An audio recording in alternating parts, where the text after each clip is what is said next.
What keeps us healthy and happy as we go through life? If you were going to invest now in your future best self, where would you put your time and your energy? There are lots of answers out there. We're bombarded with images of what's most important in life.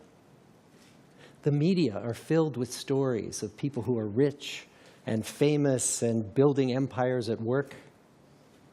And we believe those stories. There was a recent survey of millennials asking them what their most important life goals were. And over 80% said that a major life goal for them was to get rich.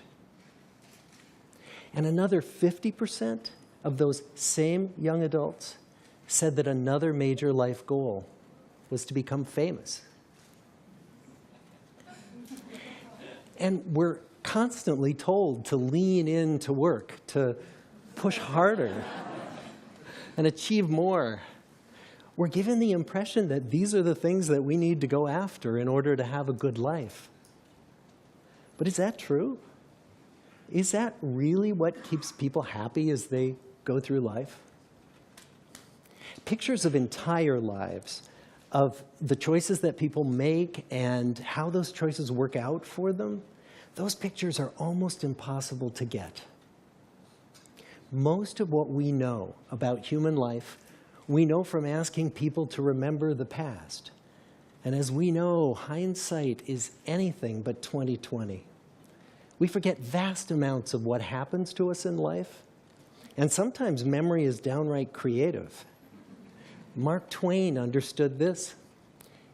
He's quoted as saying, "Some of the worst things in my life never happened." And research shows us that we actually remember the past more positively as we get older. I'm reminded of a bumper sticker that says, "It's never too late to have a happy childhood." But what if we could watch entire lives as they unfold through time? What if we could study people from the time that they were teenagers all the way into old age to see what really keeps people happy and healthy? We did that. The Harvard study of adult development may be the longest study of adult life that's ever been done. For 75 years, we've tracked the lives of 724 men. Year after year, asking about their work, their home lives, their health, and of course, asking all along the way without knowing how their life stories were going to turn out. Studies like this are exceedingly rare.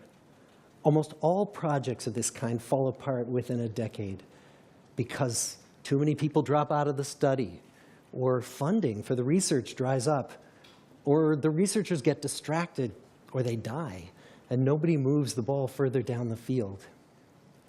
But through a combination of luck and the persistence of several generations of researchers, this study has survived. About 60 of our original 724 men are still alive, still participating in the study, most of them in their 90s. And we are now beginning to study the more than 2,000 children of these men. And I'm the fourth director of the study. Since 1938, we've tracked the lives of two groups of men. The first group started in the study when they were sophomores at Harvard College. They were from what Tom Brokaw has called the greatest generation. They all finished college during World War II, and then most went off to serve in the war. And the second group that we've followed was a group of boys from Boston's poorest neighborhoods. Boys who were chosen for the study specifically because they were from some of the most troubled and disadvantaged families in the Boston of the 1930s. Most lived in tenements, many without hot and cold running water. When they entered the study, all of these teenagers were interviewed, they were given medical exams. We went to their homes and we interviewed their parents. And then these teenagers grew up into adults who entered all walks of life. They became factory workers and lawyers and bricklayers and doctors. One president of the United States. Some developed alcoholism. A few developed schizophrenia. Some climbed the social ladder from the bottom all the way to the very top. And some made that journey in the opposite direction. The founders of this study would never in their wildest dreams have imagined that I would be standing here today, 75 years later, telling you that the study still continues. Every 2 years, our patient and dedicated research staff calls up our men and asks them if we can send them yet one more set of questions about their lives. Many of the inner city Boston men ask us, "Why do you keep wanting to study me? My life just isn't that interesting." The Harvard men never asked that question.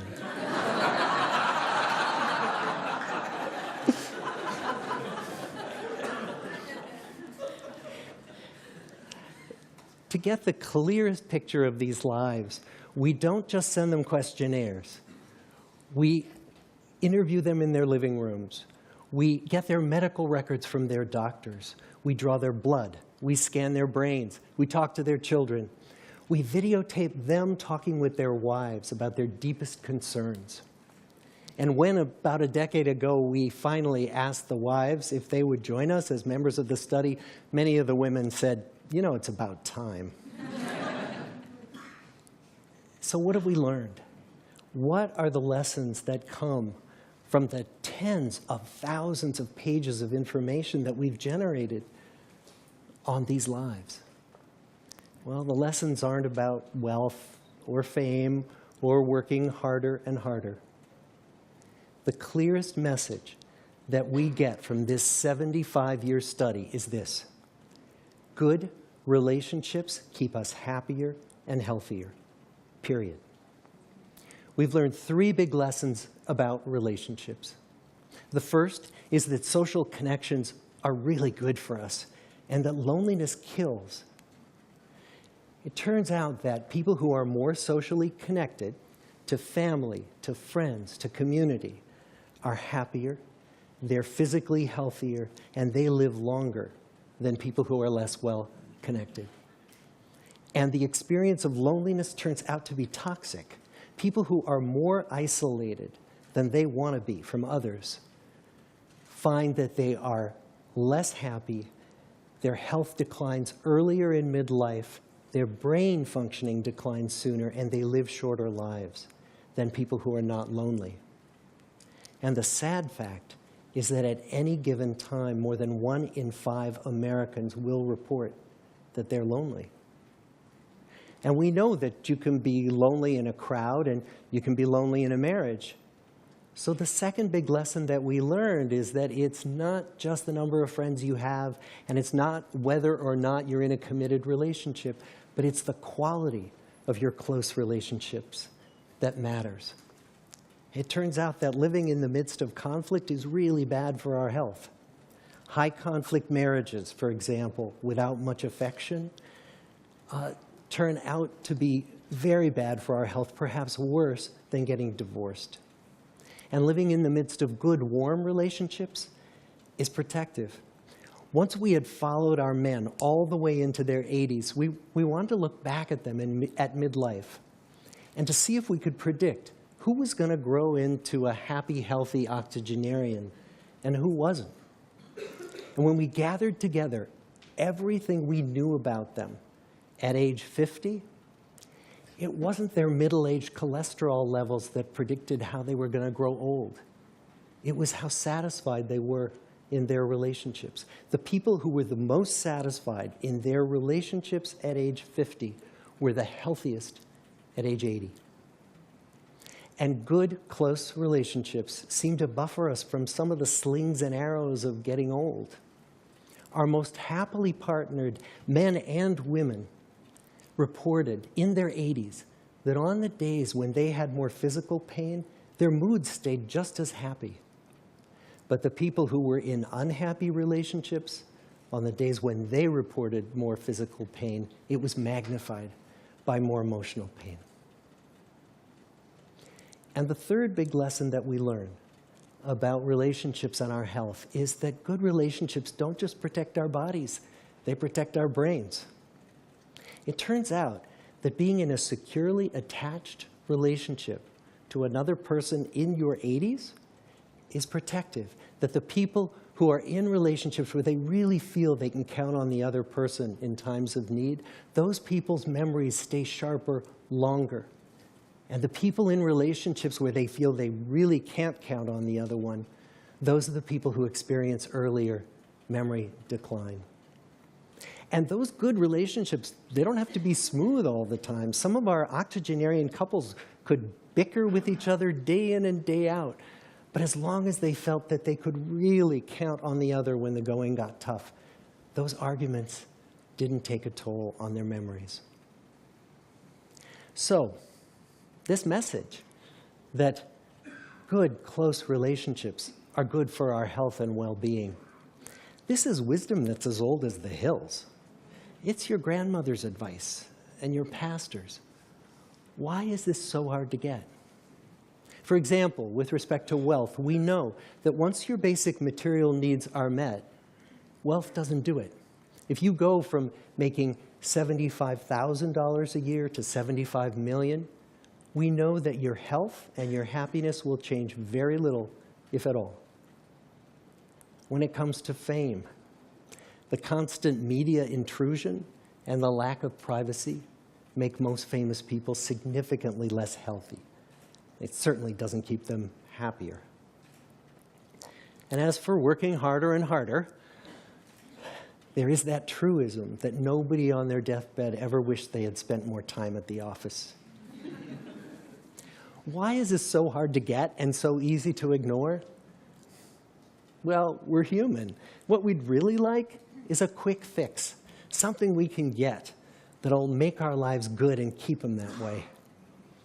Relationships are messy and they're complicated, and the hard work of tending to family and friends, that's not sexy or glamorous.